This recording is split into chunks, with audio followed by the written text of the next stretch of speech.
Hey y'all, I just came back from watching Fantastic Four.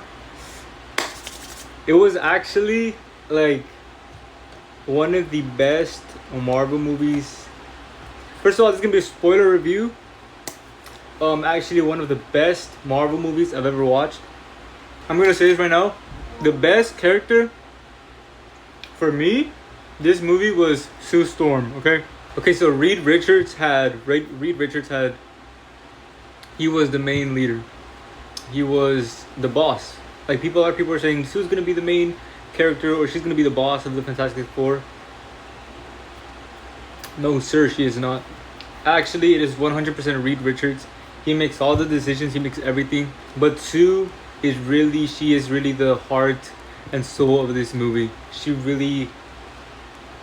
I would like to say she's the backbone of this movie. She's doing the emotional carriage. Okay, the intro, the beginning was hard. It was amazing. It starts off with a really emotional scene between Sue and Reed. She's taking the pregnancy test. I think he doesn't know that she is. You get a sense of family from this movie. You get a sense of this is a real family. You experience this. You see this in your own family. It really feels that way for me. Vanessa Kirby really acted everything out of this part. You see her acting and everybody's acting, but especially her and Reed's. You see them acting, but your mind is not thinking they're superheroes. Your mind is thinking they are parents. This is how my parents would act. This is how my parents argue. You see family first. The superhero thing that they're superheroes is more of an afterthought, or more of for the whole Fantastic Four. It's really you get a sense of them. You see them. You don't think superhero. You don't think Avengers. When you see Avengers, you think superheroes. Like that's the first thing that comes to your brain. When you see them, you see family. You really do. I like how Johnny's character evolved. He's not selfish in any way. He's a ladies' man. He's a player, whatever. Not really a player. He likes to flirt, I guess. Not saying that he didn't care about the baby. Sue, straight up, Silver Surfer was chasing them. She's like, Johnny, kill her. And he's like, what? He's like, kill her. She wants to kill your nephew. She really acted out of it. Johnny hesitates for a bit. And he still shoots at her, whatever. Okay, so then cut to the almost end part where they're trying to teleport. They're basically trying to teleport Earth away from the solar system and make it far away so Galactus will not get them. So they build these towers all around the world to teleport Earth.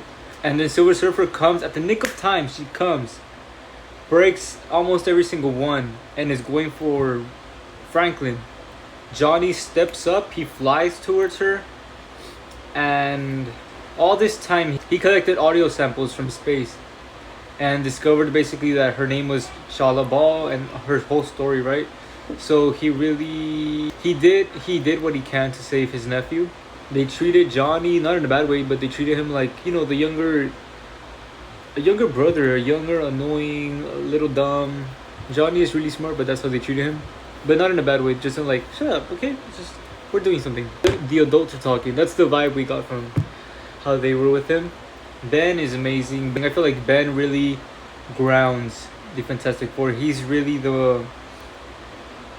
the cool uncle of the family. Ben, even though Reed is the most smart guy in the world, Ben really grounds the Fantastic Four in reality. He's the one with the common sense, I would like to say.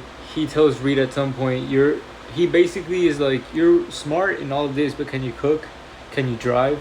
Whatever. Like, he has the most down-to-earth personality, in my opinion. You really do see Sue and Reed as a couple.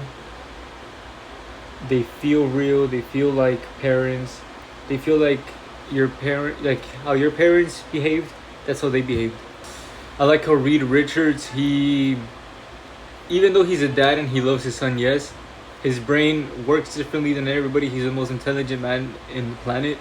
So of course the thought of, he didn't want to do it, right? But he thought of like, we can sacrifice our kid for the salvation of this planet, right? He didn't intend to do it at all. but it was a thought in his brain. And then that caused Sue and him to fight, which really felt like a relationship fight, a really deep one. The VFX on this were amazing. At one point, Sue is giving birth. You could see Sue having contractions in front of this black hole, basically. It was amazing. Okay, so we get rid of the introduction. We get that sense of family from the straight jump. It doesn't start like most Marvel movies where it's like, cha, cha, cha, cha, cha. It starts as a family, and I really like that. Okay, so that happens. Galactus, this guy, he's the most threatening. Okay, so Galactus, he's up here. He's in his throne, looking down at them. He goes like this, looks at Sue, and Sue starts going into labor. I'm not gonna recap the whole movie. The post-credit scene is Sue. 4 years later, Sue and Franklin. Sue is reading a book to Franklin. She tells Herbie, "Hey Herbie, give me a book to read him." Herbie gives her a nerd book, and she's like, "Nah, I'm gonna choose this one because she gets a childish book." She's like, "Nah, I'm gonna choose this one because this one is fun." And then the music drops. And then Sue slowly turns around. She walks slowly back to the living room. She does this with her hand. She uses one hand to use her powers to, I guess, immobilize the figure. And it's revealed to be Doctor Doom with baby Franklin. The other post-credit scene, I thought it was gonna be something huge, like bigger than that, but it's just something dumb. It was Fantastic Four cartoons, and then Herbie just switches it off. That's it. And this movie takes you everywhere. This movie takes you Earth, space, black holes, then it brings you back to underground in whatever, I forgot the name, but it was underground basically, where the mole man is the leader, I guess. So this movie really takes you everywhere. It's not just space like the Marvels or Guardians. It's a mix of everything, which I like. One thing that I really appreciated was this movie being a serious movie. It's not a Guardians of the Galaxy type of movie where it's like funny most of the time.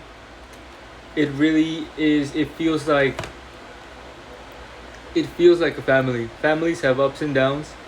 This feels like you want to feel family in this movie.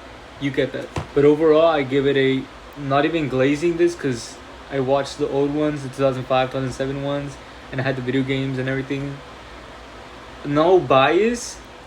10 out of 10. Not even kidding.